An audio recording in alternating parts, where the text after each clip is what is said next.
Hello, Louisiana Beer Reviews. I'm doing a taste challenge between two American brewed Oktoberfest beers. So we have Yuengling Oktoberfest beer. They originated in Pennsylvania, but this bottle, this 6-pack, came from Fort Worth, Texas. It's brewed under contract at Miller Brewing, Fort Worth, Texas. This is Shiner Oktoberfest beer. Now, that was introduced in 2005. I don't know when this was introduced. 2005, 20 years ago. And it is also brewed in Texas, in the tiny town of Shiner, Texas, with a beautiful Catholic church on U.S. Highway 90. Alternative route. You got to go see it. I need to visit the church, really. But the brewery is amazing. The tour is amazing. But anyway, they're both märzen styles. They're both from companies that were founded by German immigrants to the United States, Pennsylvania, and Texas. And the price point, yeah, it runs about the same. $10.49 for a 6-pack on sale. Sometimes you might find it $9.99. You can see identical appearance.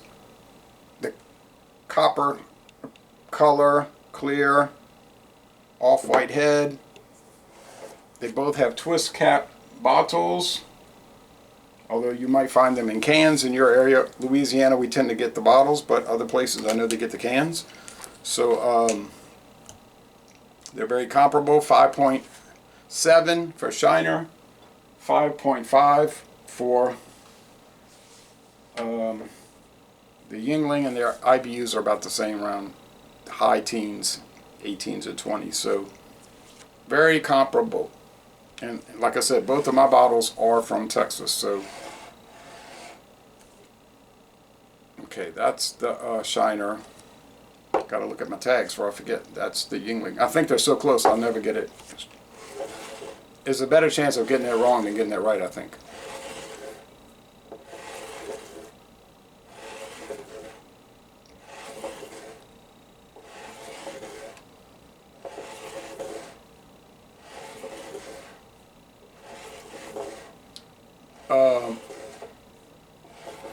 Beer Advocate, Untapped, they don't really like either one of these. They don't like either one of these companies, really. I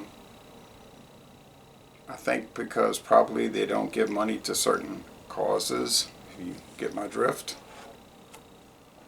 But I think that has a great deal to do with it, because if you taste their products, they either in line with most of your other celebrated craft beers, when they're talking about style to style, or even better, but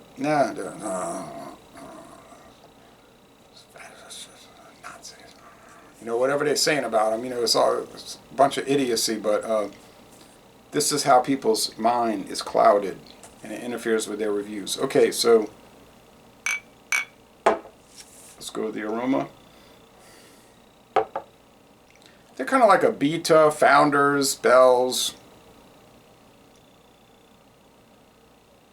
Cigar City, Lagunitas, kind of like mass appeal craft beer. I don't know why that's a problem, but apparently if a lot of people like it, then it can't be good because it's not part of our group.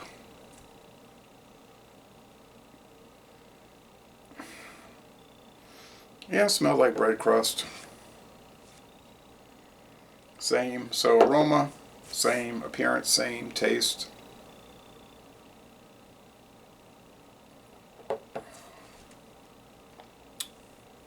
Very brown bread crust. Caramel, air conditioner. I was trying to beat that. I didn't think it would cut on that quickly because it's sort of overcast. Shows you what I know. Caramel, bread crust, low bitterness. Low to moderate bitterness, medium body, dry finish, easy going, typical märzen. I don't quite understand why they're not popular in Germany, unless the Germans just want massive consumption with no bite back.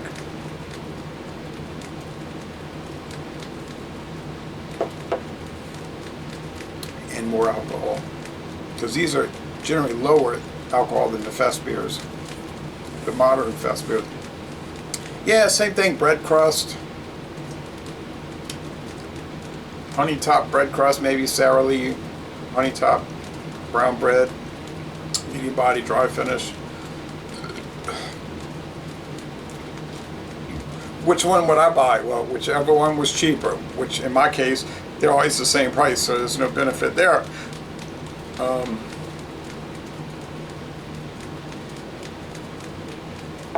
Now, obviously, if you live in Pennsylvania, New Jersey, and Delaware, you're going to get the Pennsylvania brewed Shiner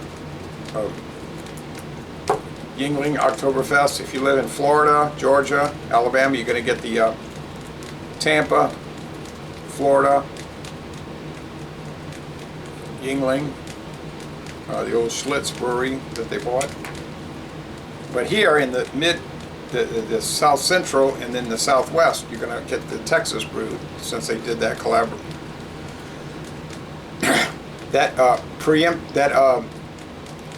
on the road to a buyout deal with. I think they're going to get bought out by Molson Coors. I think that's the first step. That usually is how it works. They'll make an agreement, a collaboration, then there's an equity agreement, then there's a buyout, and I don't care.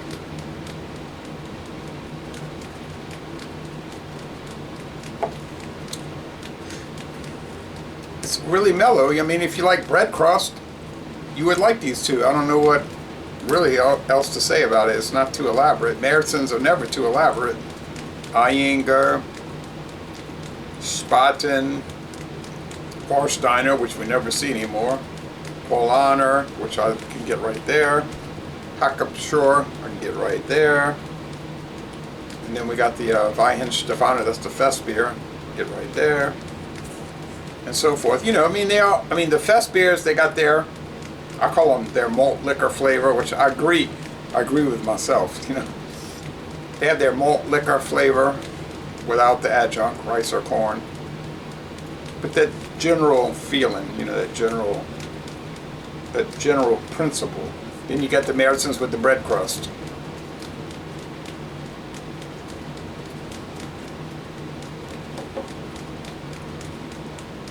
Would I bring in the St. Arnold Oktoberfest beer, Märzen? I would. I'll have to check and see how long it's been since I tried it. I know where to get cans of that.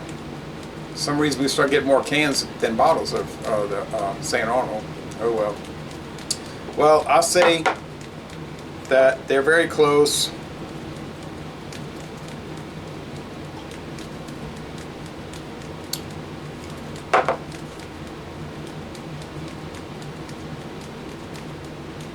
And 5.9, 5.7. I'm going to call it a tie. Either or. Get what you want. One is not better than the other. Neither one is better than the other. But I'm going to say this is the Shiner. Got it. But it might have been because it's slightly colder, if I'm honest, and I'm trying to be honest. But yeah, I mean, but regardless, they're very similar, so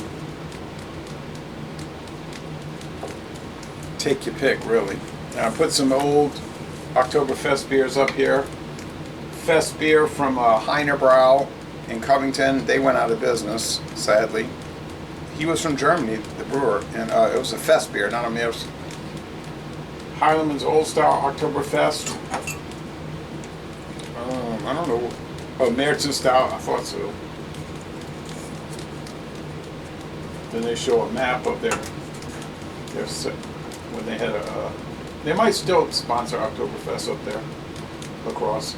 Shiner, Yuengling, and just fill in space. All right, so thank you. A tie. Both similar ABV, twist cap bottles, both from Texas in my case. Both enjoyable. Definitely not a C, as some review sites would say. At least a B. Definitely at least a B. Thank you. Les bon temps relais. I'm going to end this review by saying y'all go to Fort Worth, Texas, and do like we did and call them, and then they tell you we don't do tours.